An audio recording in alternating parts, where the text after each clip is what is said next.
چھت کے اوپر آرام کر رہا ہوں اور میرے جسم سے نہر جاری و ساری ہے، دائیں طرف نہر نکل رہی ہے، بائیں طرف نہر جاری و ساری ہے، آگے نہر جاری ہے، پیچھے نہر جاری ہے، چاروں طرف نہر نکل رہی ہے۔ علامہ قاسم صاحب نانوتوی رحمۃ اللہ علیہ، ابھی آپ کی عمر 7 سال کی ہے، آپ بڑے ہوتے ہیں، علم دین سے آراستہ اور پیراستہ ہوتے ہیں، آپ اپنے استاد محترم کے سامنے اپنے خواب کو رکھتے ہیں، استاد محترم سے کہتے ہیں کہ استاد جی مجھے ایک خواب نظر آیا ہے، میں خانہ کعبہ کی چھت کے اوپر کھڑا ہوں اور میرے جسم سے نہریں نکل رہی ہے، آگے نہر جا رہی ہے، پیچھے نہر جا رہی ہے، دائیں نہر جا رہی ہے، بائیں نہر جا رہی ہے۔ ان کا استاد محترم نے کہا کہ بیٹا گھبرانے کی کوئی ضرورت نہیں ہے، اللہ تبارک و تعالی رب کائنات تجھ سے قرآن کی وہ خدمت کرائے گا، ایمان کی وہ خدمت کرائے گا، اسلام کی وہ خدمت کرائے گا، دین کی وہ خدمت کرائے گا، احکام شرعیہ کی وہ خدمت کرائے گا۔ تو سوچ بھی نہیں سکتا، ہر عام تیرے علم کا چرچا 4 پاؤں عالم میں پھیلا دیا جائے گا، لوگ تجھے دیکھنے کے لیے مشتاق رہا کریں گے، بے قرار رہا کریں گے، طرف شایا کریں گے، لوگ تیری زیارت کے لیے تڑپتے رہیں گے۔ چنانچہ میرے عزیزوں ایک وقت آتا ہے، علامہ قاسم صاحب نانوتوی رحمۃ اللہ علیہ سے اللہ تبارک و تعالیٰ نے علوم قرآنیہ اور علوم اسلامیہ کے وہ کام لیا کہ آپ کہیں چلے جائے، کسی ملک چلے جائے، کسی شہر چلے جائے، کسی گاؤں میں چلے جائے، کسی قصبے میں چلے جائے، الحمدللہ آپ کو دارالعلوم دیوبند کا فاضل، آپ کو دارالعلوم دیوبند کا عالم الحمدللہ آپ کی آپ یاری کرتے ہوئے نظر آئے گا۔ یہ علم دین کی برکت ہے، یہ قرآن کی برکت ہے، یہ ایمان کی برکت ہے۔ اسی لیے اللہ تعالیٰ نے اہل علم حضرات کا مقام بہت بلند و بالا کیا ہے۔ یرفع اللہ الذین آمنوا منکم والذین اوتوا العلم درجات۔ اس لیے میرے بھائیوں ہمیں علماء سے جڑنا ہے، علماء سے پیار کرنا ہے، اپنے بچوں کو قرآن پڑھانا ہے، اپنے بچوں کی زندگی میں دین کو لانا ہے، ان کو ڈھنگ سے اور سلیقے سے الحمدللہ جس طرح آپ اپنے مدرسے میں اپنے بچوں کو پڑھاتے ہیں اسی انداز سے، اسی ترتیب سے، اسی حسن ظن کے ساتھ اپنے بچوں کو پڑھائیے۔ میرے عزیزوں ہم نہیں رہیں گے، لیکن یہی ہماری اولاد جب ہم قبرستان میں چلے جائیں گے ہمارے لیے قرآن پڑھ کر کے ثواب پہنچائیں گے، ہمارے لیے نماز پڑھ کر کے ثواب پہنچائیں گے، ہمارے لیے صدقہ خیرات کر کے زکوٰۃ اور امداد دے کر ثواب پہنچائیں گے۔ اگر ایک بچہ آپ کے مدرسے کا کامیاب ہو گیا انشاءاللہ العزیز وہ ہم سب کی نجات کے لیے کافی ہے۔ میں قابل مبارکباد پیش کرتا ہوں اپنے کرم فرما قاری محمد معروف صاحب دامت برکاتہم العالیہ کو کہ آپ کے مدرسے میں الحمدللہ ایک بچے نے حفظ قرآن کو مکمل کیا ہے۔ 6666 آیاتوں کو یاد کرنا اتنا آسان نہیں ہے جتنا لوگ سمجھتے ہیں۔ قرآن پاک یاد کرنا، قرآن پاک یاد کرانا اتنا آسان نہیں ہے۔ اس لیے بہت خوشی کی بات ہے اگر میرا اور آپ کا بچہ ڈاکٹر ہو جائے تو ہم پھولے نہیں سماتے، اگر میرا اور آپ کا بچہ انجینئر ہو جائے پھولے نہیں سماتے، اگر میرا اور آپ کا بچہ گریجویٹ ہو جائے پھولے نہیں سماتے، اگر میرا اور آپ کا بچہ IAS ہو جائے پھولے نہیں سماتے۔ اگر آج آپ کا بچہ، آپ کے گاؤں کا بچہ، آپ کے خاندان کا بچہ آپ کے اہل خانہ کے درمیان سے نکل کر کے ان اللہ والوں کی صحبت میں آیا ہے، انہوں نے اس کو الحمدللہ حافظ قرآن بنا کر کے آپ کی خدمت میں پیش کیا ہے۔ اب ہماری ذمہ داری بنتی ہے بھرپور طریقے سے اپنے مدرسے کا خیال کیا جائے اور اس بچے کی حوصلہ افزائی بھی کی جائے، اور اس بچے سے زیادہ ان کے اساتذہ کی، مدرسے کے کارکنان کی، ذمہ دار کی حوصلہ افزائی کی جائے۔ بنتا ہے کہ نہیں بنتا؟ اللہ کے نبی صلی اللہ علیہ وسلم نے کیا فرمایا؟ خیرکم من تعلم القرآن وعلم، کہ تم میں سب سے بہترین آدمی وہ ہے جو قرآن پاک کو سیکھے اور سکھائے۔ معلوم یہ ہوا کہ صاحب قرآن کے مقام کو کوئی نہیں چھو سکتا۔ انجینئر آیا قرآن سے نیچے، پروفیسر آیا قرآن سے نیچے، سباست آیا قرآن کے نیچے، منتری آیا قرآن کے نیچے، گاؤں کا لیڈر اور پردھان آیا قرآن کے نیچے۔ اگر کوئی اوپر ہے تو صاحب قرآن اوپر ہے، صاحب قرآن اوپر رہے گا۔ اس لیے کہ جناب محمد رسول اللہ صلی اللہ علیہ وسلم نے ارشاد فرمایا خیرکم من تعلم القرآن وعلم۔ صاحب قرآن کے مقام سے بڑھ کر کے کسی کا مقام ہو ہی نہیں سکتا۔ آج ضرورت ہے میرے بھائیوں ہمیں اپنے بچوں کو قرآن پڑھانے کی۔ یہی وہ اللہ کا قرآن ہے، اسی قرآن نے بڑے بڑے سورماؤں کی عقلوں کو ٹھکانے لگایا ہے۔ یہی وہ قرآن ہے جب حضرت جعفر بن ابی طالب رضی اللہ تعالی عنہ حبشہ کے پاس گئے اور آپ حبشہ ہجرت کر گئے، صحابہ کرام رضوان اللہ تعالی علیہم اجمعین نے سب سے پہلے حبشہ کی طرف ہجرت فرمائی ہے، اور وہاں کا بادشاہ بڑا ظالم و جابر۔ علامہ ہشام نے سیرت ہشام کے حوالے سے لکھا ہے بڑا ظالم و جابر بادشاہ نجاشی۔ حضرت جعفر بن ابی طالب پہنچتے ہیں، بادشاہ کو خبر ہوئی کوئی مہمان آیا ہے، آپ کے ساتھ میں گنے چنے افراد ہیں۔ بلایا گیا، فرمایا تم کون لوگ ہو، کہاں سے آئے ہو، تمہارا تعلق کیا ہے، تم کس برادری سے تعلق رکھتے ہو؟ چنانچہ حضرت جعفر بن ابی طالب رضی اللہ تعالی عنہ آگے بڑھے، بادشاہ کو کہا کہ بادشاہ سلامت، ہم مدینہ منورہ سے آئے ہیں، نبی رحمت صلی اللہ علیہ وسلم کے صحابہ ہیں، قرآن سیکھنے والے، قرآن سکھانے والے، قرآن پر عمل کرنے والے۔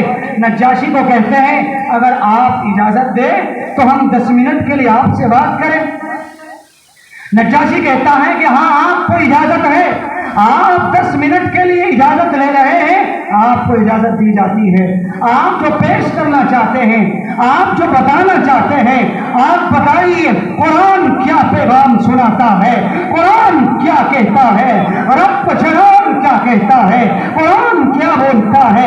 حضرت جعفر بن ابی طالب رضی اللہ تعالی عنہ نجاشی کے سامنے تقریر کرتے ہیں، شاندار قسم کی باتیں آپ بیان کرتے ہیں، کہتے ہیں ہمارے مکہ مکرمہ میں لڑکیوں کو زندہ درگور کر دیا جاتا تھا جب تک قرآن نہیں آیا تھا، ہمارے مکہ المکرمہ میں باپ کی عزت کو نہیں کیا جاتا تھا، ماں کو عزت نہیں دی جاتی تھی، عورتوں کو پیروں کی چوٹی سمجھی جاتی تھی۔ اس طرح کے حالات تھے، کوئی کسی کا پرسان حال نہیں تھا، بھائی بھائی کا دشمن رہا، باپ بیٹے کا دشمن رہا، دوست دوست کا دشمن رہا، پڑوسی پڑوسی کا دشمن رہا۔ جب اللہ کا قرآن آیا، جب اللہ کے نبی کے اوپر یہ قرآن اترتا ہے، نہیں وہ صحابہ جن کو کوئی نہیں جانتا تب قرآن سیکھتے ہیں، ابی بن کعب سید القرآن بن جاتے ہیں، جب بلال حبشہ سے نکل کے آتا ہے قرآن کا دیوانہ بن جاتا ہے، جب سہیل روم سے نکل کر کے آتا ہے قرآن کا دیوانہ بن جاتا ہے، عبیدہ بن جراح اسی قرآن کے لیے مار کھاتا ہے، گھر سے نکال دیا جاتا ہے۔ میرے عزیزوں حضرت معاویہ کو شہید کر دیا جاتا ہے، فاروق اعظم کو شہید کر دیا جاتا ہے، عثمان غنی کو شہید کر دیا جاتا ہے۔ کس کے لیے؟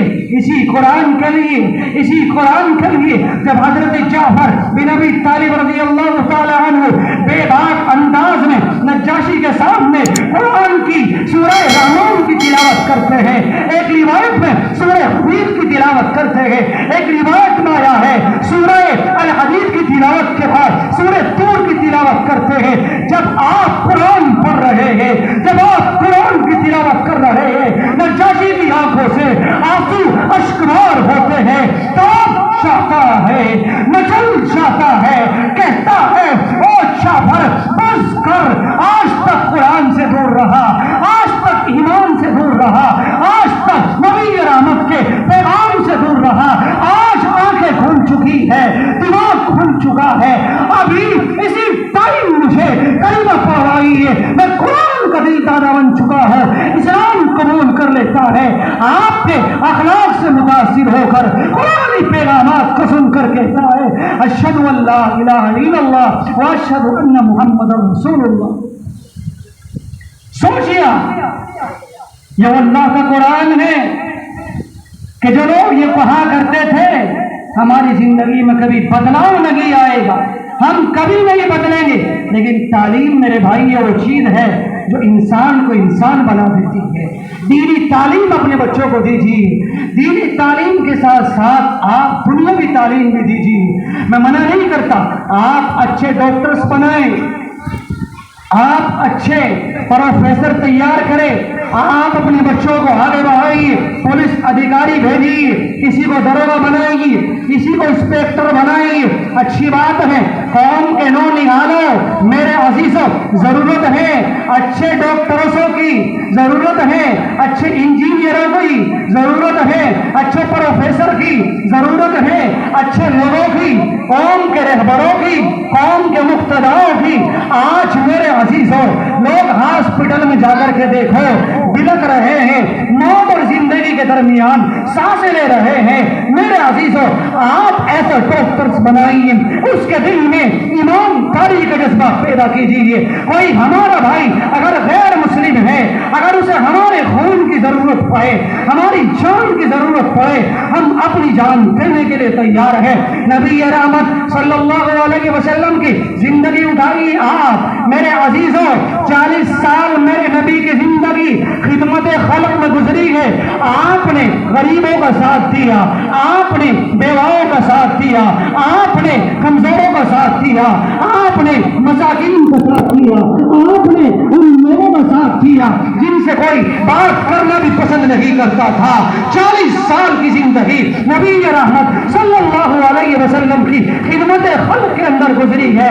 آپ اپنے محلے میں تلاش کریں، اگر کوئی کمزور بنتا ہے، وہ کسی بھی مذہب سے، کسی بھی فرقے سے تعلق رکھتا ہے، اس سے ہمیں کوئی بحث نہیں۔ اپنے بھائی کی مدد کیجیے، اپنے بھائی کو سہارا دیجیے۔ اگر کوئی میرا بھائی، کوئی غیر مسلم اگر کمزور ہے، آپ اس کو سہارا بنیے، آپ اس کی مدد کیجیے۔ اگر کوئی بیمار ہے، آپ اس کا تعاون کر سکتے ہیں، آپ تعاون کیجیے۔ ہمارا قرآن کہتا ہے، ہمارا ایمان کہتا ہے، ہمارا اسلام کہتا ہے، مذہب کوئی بھی ہو، فرقہ بنانا یہ ہمارے اندر بات نہیں ہے۔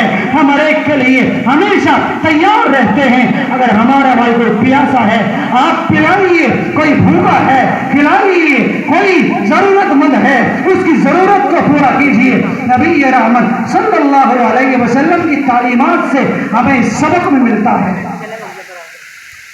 داسور آپ کا دشمن، قرآن کا دشمن، ایمان کا دشمن، 24 گھنٹے آپ کا پیچھا کرنے والا، آپ تصور کریں یہی وہ داسور ہے۔ جب نبی رحمت مدینہ منورہ کے راستے سے آ رہے ہیں، ایک سایہ دار درخت ہے، اس کے اوپر چڑھ کر کے بیٹھ گیا۔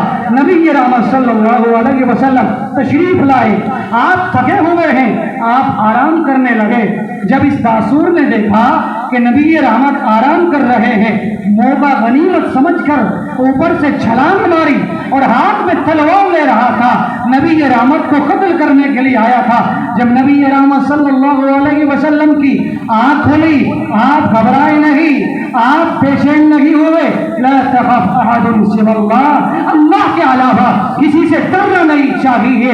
کوئی اتنی بڑی طاقت کا مالک ہو، سب سے سپر پاور طاقت اس احکم الحاکمین کی ہے، اس رب کائنات کی ہے جس نے 18,000 کم و بیش مخلوقات کو پیدا فرمایا ہے۔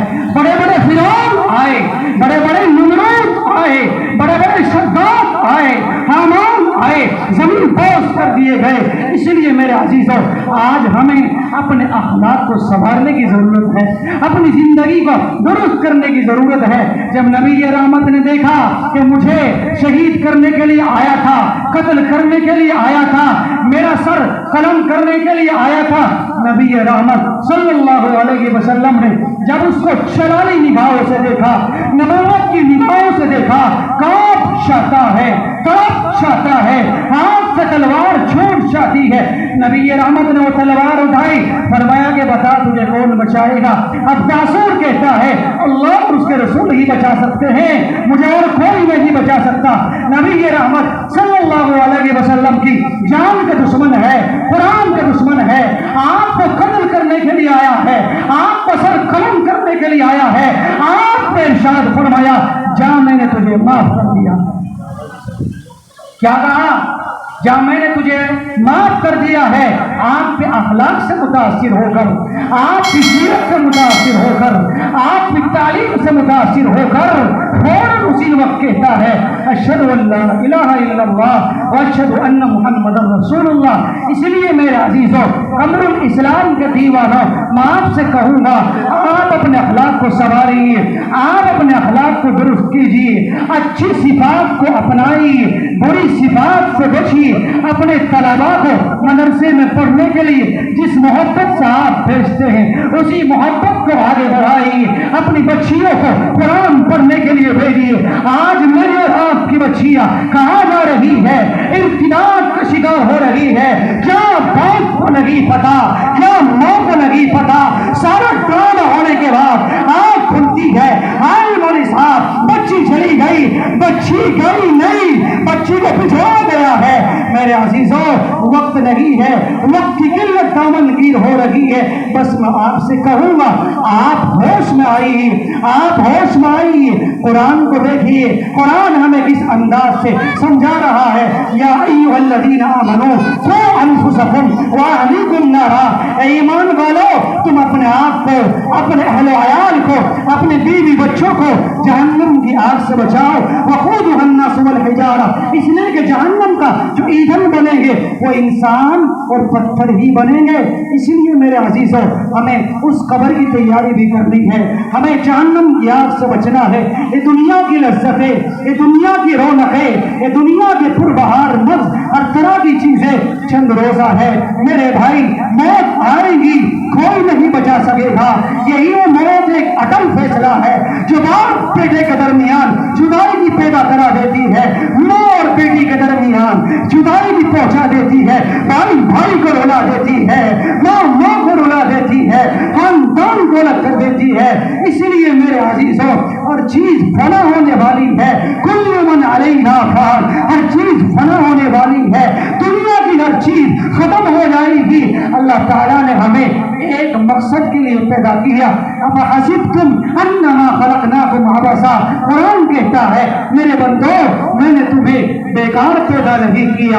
آج ضرورت ہے نمازوں کی پابندی کرنے کی، آج ضرورت ہے قرآن سیکھنے کی، آج ضرورت ہے ذکر و اذکار کرنے کی، آج ضرورت ہے اللہ سے رو لگانے کی۔ آج میرا اور آپ پر ناراض ہو رہا ہے، اس لیے میرے عزیزوں آ جاؤ اس اللہ کے گھر میں بیٹھ کر ہم عہد کریں انشاءاللہ العزیز آج سے 5 وقت کی نماز پابندی کے ساتھ ادا کریں گے، قرآن بھی پڑھیں گے، اپنے بچوں کو بھی پڑھائیں گے، اپنے علماء کی قدر کریں گے، اپنے علماء سے محبت کریں گے، اپنے مدرسے کو دل میں جگہ دیں گے۔ اگر ہمارے طلبا، اگر ہمارے اساتذہ ہر طرح کی ضرورت کے لیے ہمیں پکارے انشاءاللہ العزیز ہم اپنی جان کی، مال کی، عزت کی، آبرو کی، ہر طرح کی قربانی دینے کے لیے تیار ہے انشاءاللہ۔ اللہ تعالیٰ ان چند معروضات کے اوپر عمل کرنے کی توفیق عطا فرمائے۔ واخر دعوانا ان الحمد للہ رب العالمین۔